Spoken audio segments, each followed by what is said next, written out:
आणखी एक महत्त्वाची बातमी, बाळासाहेब थोरातांची भाजपमध्ये येण्याची प्रक्रिया का थांबली?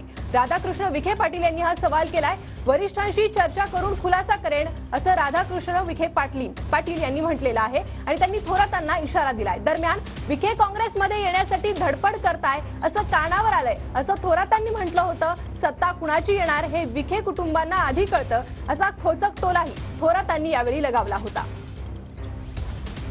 थोडं कानावर आलं होतं की पुन्हा आता काँग्रेस करता धडपड सुरू झाली असं, कारण त्यांना एक आहे, त्यांचं वैशिष्ट्य आहे की कोणाची सत्ता येणार हे त्यांना सर्वांपेक्षा लवकर कळतं। माझ्याकरता काही धोक्याची घंटा ती नाही, मला विचारल्याशिवाय काही होणार नाही। मी सांगितलं की सत्ता कोणाची येणार आहे पुढच्या काळात हे सगळ्यात लवकर कायम विखे कुटुंबाला कळालेलं आहे आणि त्या पद्धतीने त्यांनी आपलं कायम बदल केलेला आहे।